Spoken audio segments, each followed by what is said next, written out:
Hello, and welcome back to Conversations with Dr. Garraway. My name is Dr. Andrea Garraway, and this show is about relationship dynamics. We're going to be talking about your relationship with trauma. And my guest today have a platform that he speaks quite openly about the construct and how it has impacted and impaled so many. But before we dive in, I'm going to give Mr. Eddie Sharp an opportunity to introduce himself and tell us a little bit about his platform. Hello there, Dr. Garraway and company. My name is Eddie Sharp. I am a licensed professional counselor in the states of Alabama and Hawaii, currently, soon to be North Carolina. And I've done a lot of my work in the community. And currently my TikTok platform is where I'm talking about trauma in children, in parents, and in adults who have children that are trying to parent through their trauma. And so it's just an open dialogue about, what to be looking for and what trauma looks like and kind of how we navigate that space once we realize and acknowledge that we've experienced it. Yeah, it's such a broad thing that people can be living through traumatic experiences and have no idea. For our listeners, how would you define trauma? Trauma is the total sum of experiences that we've had that have negatively impacted us, which can be a vast, huge experience that brands you deeply. But it can also be a lot of small instances that just compound over time. And after that, once you look at what the sum total of all of that is, it's trauma, And so the essence of how our brains process the bad things that happen to us that turn into something that is called trauma responses, which is basically how we exist after our trauma, how our brain has come to protect ourselves from that thing and trying to keep it from happening again. What are some examples of trauma? And you can span from childhood trauma, maybe midlife trauma, just something that may ground our listeners so that they know what we're talking about. So the major trauma, when people think about trauma, I think they think about the big traumas, the domestic violence and physical abuses, the sexual abuses, assault, sexual assaults. Those are the big things. But then we also talk about different family dynamics that can create trauma. Having to become a caretaker of a family member early, that's trauma. We talk about loss, something that we're all going to experience throughout our lives when losing loved ones. And it can be a bigger struggle depending on how close you are to that individual or not. Down to the very, very tiny, down to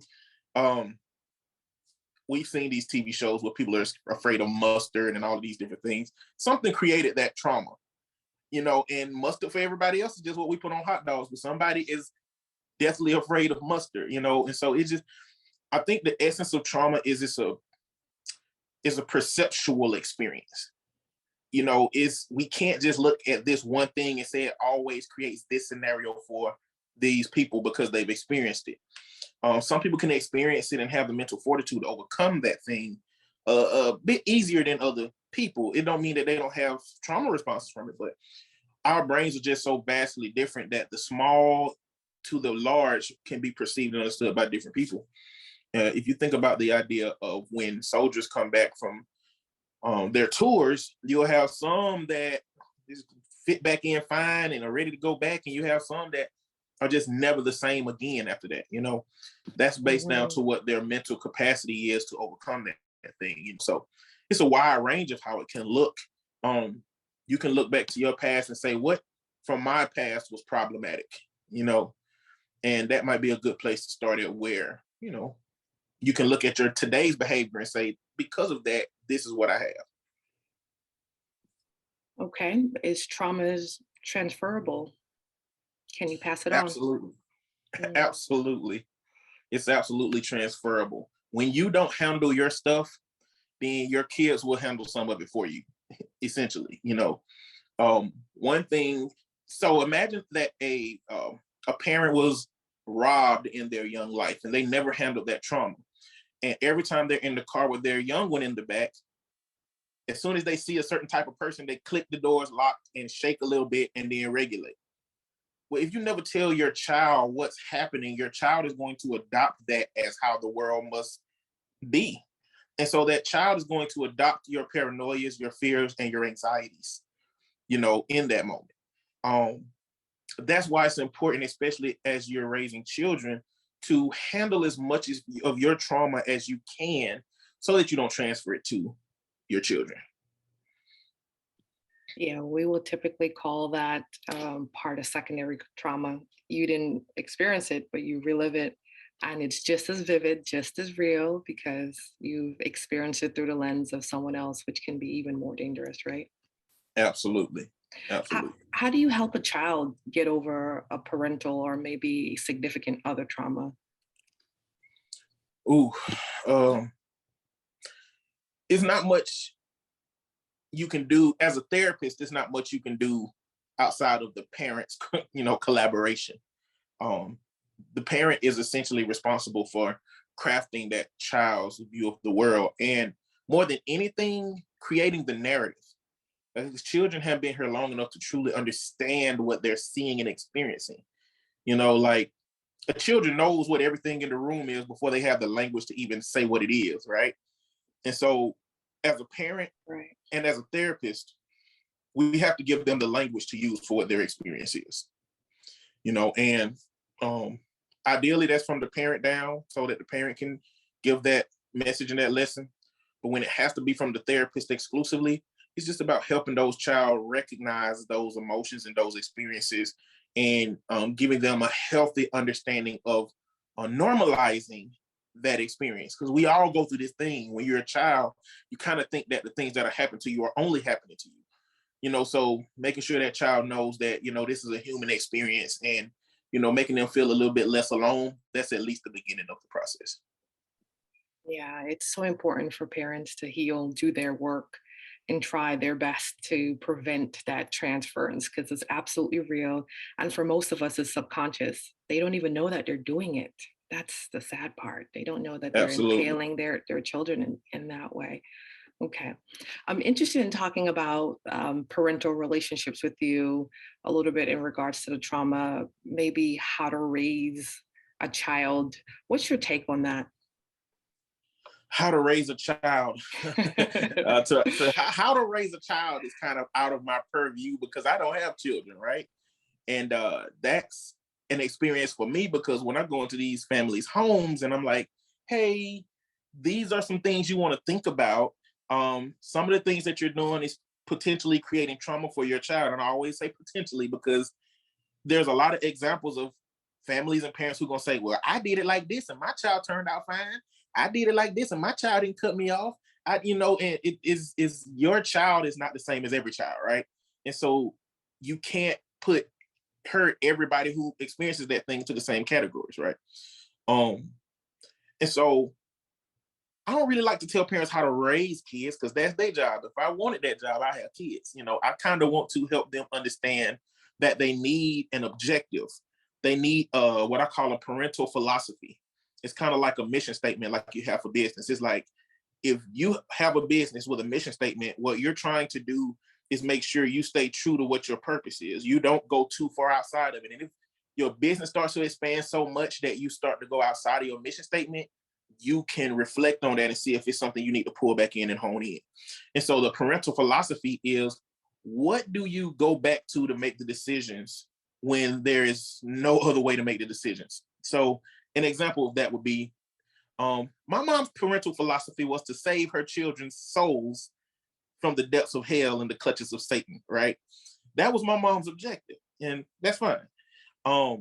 So whenever she didn't know what to do, if we were getting into it, she'd go back to that foundation of come pray. She go back to that foundation of gonna put that holy oil cross on your forehead, and we're gonna talk to the Lord about it. She would bring us into the room and we would sing songs about Jesus. We would, that was what she always went back to when she didn't know what to do with parenting. That's what she went back to. And a lot of parents have different ways. The real answer to this question is balance, right? But you have some parents who want to save their children's souls in terms of faith. You have some parents that want their kids to go to college. You think about places like Chicago, some parents just want them to turn 18 and get out alive.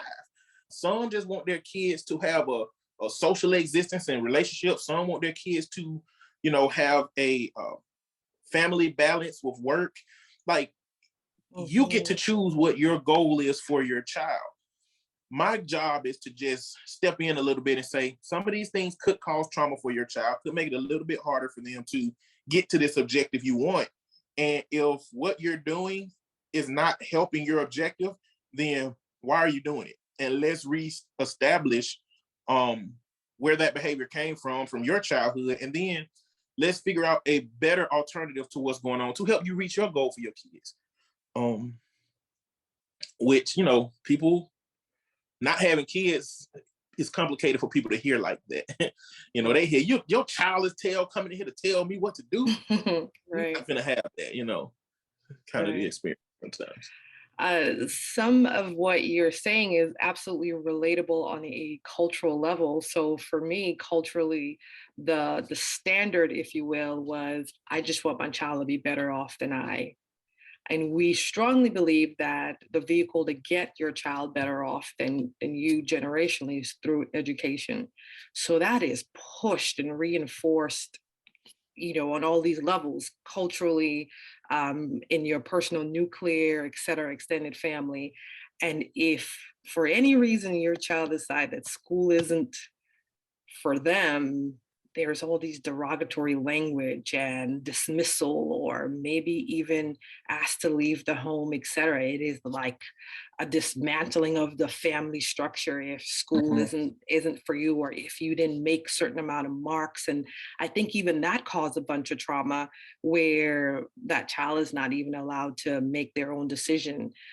I guess now it's a bit normalized. School is not for everybody, but that's not how it starts out. It starts out with this ideal aspiration of what their child is going to be, and they push that and feed that full force. It is definitely one of those interesting dynamics that I've seen culturally. And the thing interesting about that is that there is a trauma response version of the message that you put forth, because it sounds good to say, I didn't have, so I'm going to provide for my child. But some people had so little that they're not making that decision to provide for their child. Their trauma is making that decision. Their trauma is saying, well, you didn't have anything and you're not going to let your children suffer like you, because you knew how it felt to struggle and not have anything and being alone in your room and not have anybody to talk to and any toys to play with and blah, blah, blah.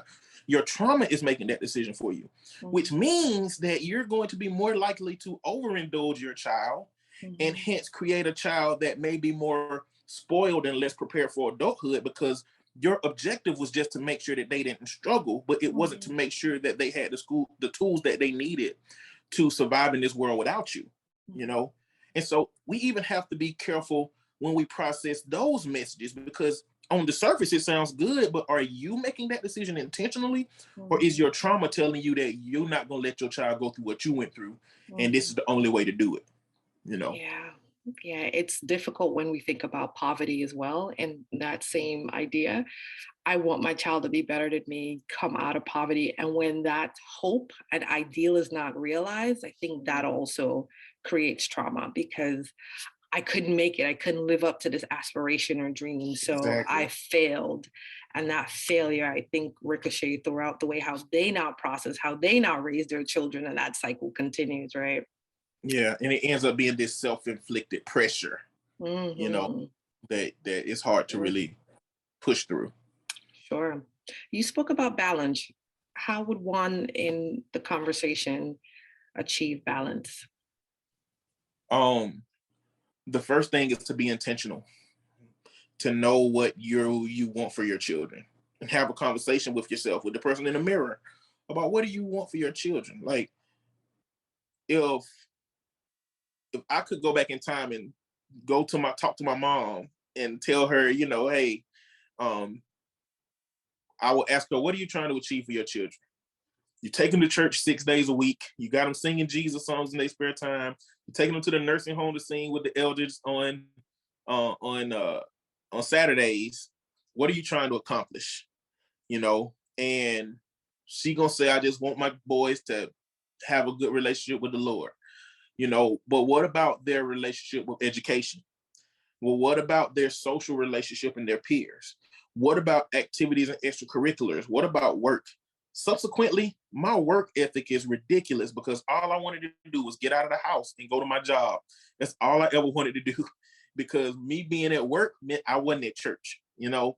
And so when I say balance, it's don't rely too heavily on one of these things that you have as your parental philosophy to guide your children, because the reality is they do need to be a well-rounded human. And while you have your own direction that you want them to go in, there are other things that help them become a more functional adult. And so that's what I mean by like balance in terms of all of the different components of life. How are you giving them all of those things versus just this one? Because a parent who just want their children to make it to 18 without being killed, once they do they know how to wash clothes? You know, do they know how to stand up for themselves when adults talk to them crazy? Because I'm telling you, their next boss gonna do it. You know, do they know how to manage a relationship appropriately? What did they see in your relationship life that left them with the idea of how men and women interact? You know, it's once you reach that goal, what else can you say that you've given them?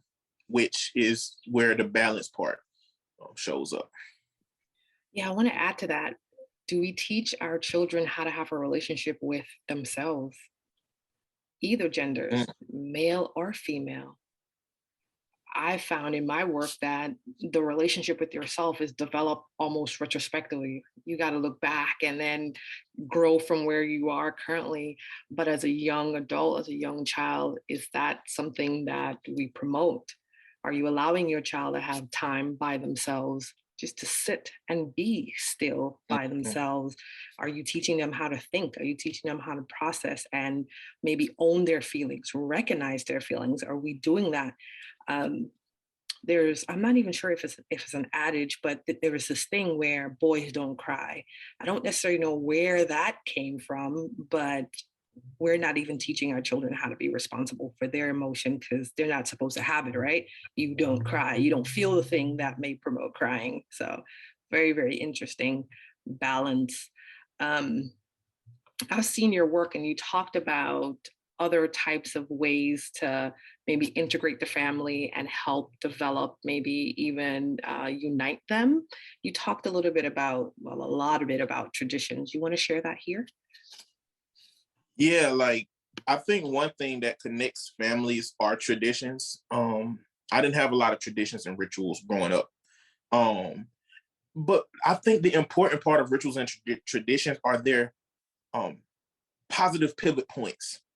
They're moments where your child can look and say, oh yeah, I remember we did this thing every Christmas. It was amazing. Or I remember we did this thing every Easter.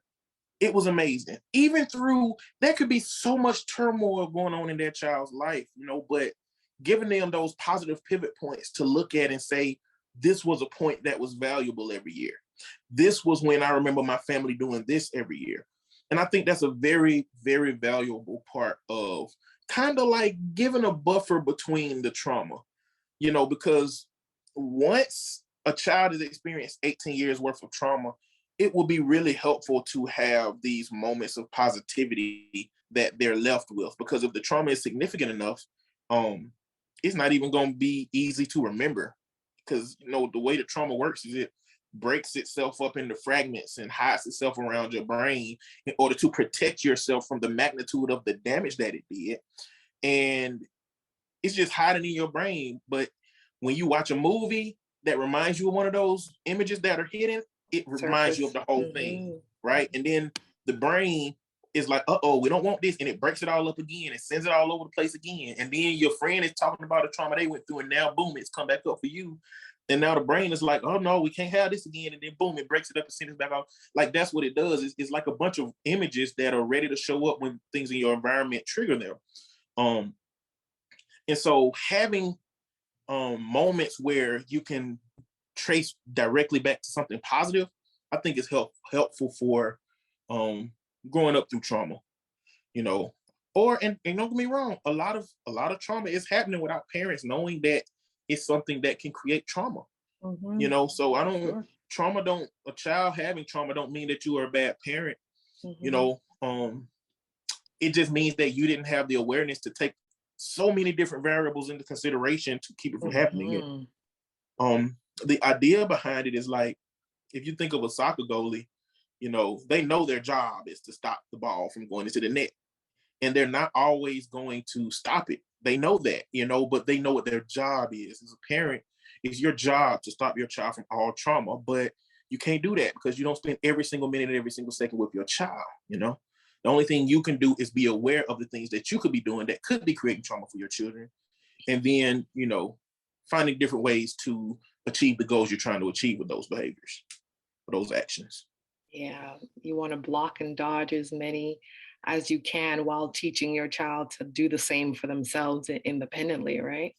Yeah. Exactly. And going along with what you were saying, Dr. Garraway, like, it's important to give your children the freedom to experience their emotions, you Mhm. know, because when you have somebody that shut their emotions up into a little box because you've been telling them, you know, don't, um, big boys don't cry, or, you know, having a society that's emotionally repressing kids, or you may be an emotionally unavailable parent, you know, and don't really know how to Mhm. do it. But when we shut those things out of our kids regarding trauma, they don't even know how to process through an emotional lens what that experience has been, Mhm. you know. And at a certain point, it's just going to all come rushing to them once they learn what this thing was, and they're going to struggle with reckoning with something that they probably should have had access to earlier than this moment, you know. Mhm.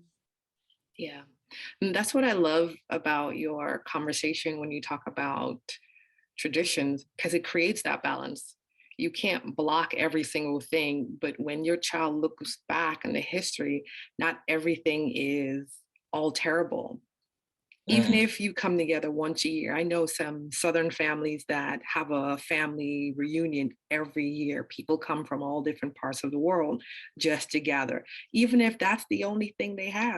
But what you're talking about, and I really want to dive into this because I think it's that important, is having traditions within that nucleus. So the mom, dad, two kids, and a dog. That mhm, the immediate family. Of course, they can always invite the extended family, but you're talking about when I wake up in the morning that I know that my mother gave this to me, my father did this with me, and that mhm, was something that we bonded over. So regardless what happened throughout the length of the relationship, adolescent years, etc., this was consistent.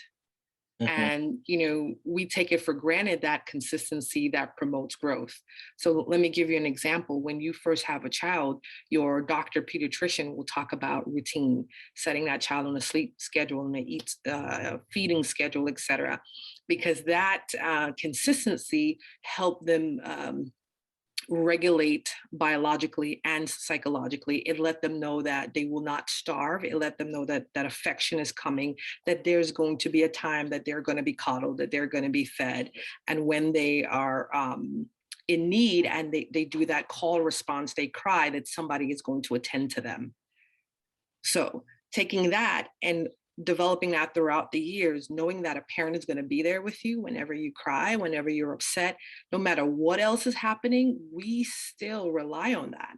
And as parents, we kind of move away from that because, okay, the child is walking, talking, and tend to themselves, but psychologically, they're hardwired.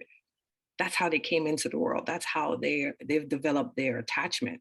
So what you're talking about, traditions, that completely ties back into that attachment theory and that attachment style of how that person process, not just as an adolescent at this point or a teen, but now how are they doing that in their relationship?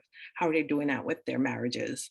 Or common law, however they're together with another adult to then spawn another human being. Cycle continues. So yeah. I really appreciate your work on that. How do we help families? Because, it's not just parental. Now we're having grandparents and aunts and uncles all raising children. How do we help families with their acknowledging that there is a trauma to even get them to talk about their relationship with trauma? You know, this is the hard part of the conversation, for a lot Certainly. of people, Yeah. because we have a family system in America that believes that because we are family, that's the reason we're supposed to be in each other's vicinity. But a lot of families and parents and grandparents have such toxic upbringings that they end up being people that are not good candidates for staying in your life, and that's where we talk about boundary setting for the individual. Have you set boundaries to inform your family of what behaviors that they're showcasing that is problematic for you? The way that we help families, though, is we communicate to them what our experience with their behavior is. And in the best case scenario, your family says, yeah, this is kind of a problem. And that's where the education can start. I can't erase my 37 years worth of trauma with a conversation. It takes conversation after conversation, acknowledgement after acknowledgement. And it takes a lot of patience on the part of the individual that is learning, because they're still going to be in an environment where this is where your stuff came from. I think, speaking to parents, I think that it goes a long way to acknowledge to your kids what your struggles were. We all know that nobody's perfect. We all know that you're going to fall short sometimes. And I also know that a lot of parents fight to show their children that they are doing the best, but sometimes the best we can do is still an F on the test. I mean, I hate to say it like that, but your best is relative to how prepared you are for the task. And I really don't think you could be as prepared for parenting as you can a A through E multiple choice test, but I think once you see the impact of something that may not have went right, acknowledging that to your children goes a long, long way for them to understand what you were attempting to do versus what, they may feel betrayed because you didn't do it and you're not even trying to take accountability for it, But that's an important part. We need to be able to see our behaviors for what they are, from young child to adults, and be able to say, this behavior might be problematic. This behavior creates turmoil for other people. This behavior doesn't get me the results that I want to get. And I need to acknowledge that to people. We got to do that inner work to be able to, address that in our families. So acknowledging within yourself, that means you start to work within you. And man, acknowledging to others. That makes me think of the very first time that my mother ever apologized to me. I remember it like it was yesterday. And now I'm thinking about it. I remember when my father apologized to me for the first time, and how that moved stones and broke down barriers, and barriers that I didn't even know I had. Some of it just, he said, and I quote, "I'm sorry, daughter." Yeah, that was amazing. So great for you to be able to bring that out, because I didn't even remember that until that moment. Just an apology, just an acknowledgement of the work. And I want to emphasize the other thing I heard you say, which is telling your children appropriately, developmentally as well, their story. Oh, definitely. Definitely. Being able to share, here are the circumstances that brought me through. And, for some of us, we're not communicative at all. It's just, this is my way, you do what I say, da la la la la, right? But to be able to sit your child down and share about some of the trials and tribulations that brought them to where they are now lends more of an understanding of their inner functionings and their cognitive processes that got them to function in a way that they have functioned. So it's amazing. When I work with my clients, I also do genograms. Do you do that with your clients, or are they too young? I have before, but I don't do it currently. Yeah, I usually do them because some of us, we need that visual representation of the breakdown and how, for instance, where we have the parental levels here and the child levels down here, but because maybe the father is absent, for instance, the mother will treat the child, the boy child, and put them up here at the level of her husband. So to have somebody see that they're no longer functioning as a child or being treated as a child, but now they're being pitted or partnered as a husband really helps them to see here's why the dynamic is as conflict filled or as erroneous, why it doesn't work. You're not meant to be her helpmate, her husband. Hmm. Right. And then when you want to act as though you get squashed down, you're like, but wait, what's happening? So, um, wonderful work that can help our clients move forward. Okay. Love this conversation. We can keep going. Where do people find you? Where do people follow you on TikTok? Where do people engage with you, learn from you? You can find me on Instagram at Mr. Mister underscore on point ONPOINT. On TikTok, you can find me at Carl CARL underscore Young YUNG. And interact with my content or send me direct messages if you want me to participate in a live or a dialogue. Just ask some questions, to move the conversation along. Because the essence of what I'm trying to do is first phase is to just help a lot of people realize how, some of how their behaviors exist today came from trauma that you may not recognize what's going on at the time that it was going on. And so those are the best platforms to catch me on. Again, I really enjoyed this conversation with you, and I look forward to all the new content and you out here saving lives with your little superhero self. I'm just trying to be like you.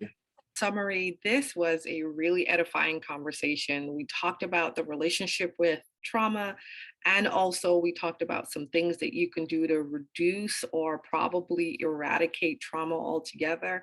I love the analogy of being a soccer goalie where you're in position to block some of the trauma. You know, you can't get all of it, but at least you're in position. So thank you for bringing that to our awareness. And that's it for us. Come back soon for more conversations with Dr. Garraway. Bye.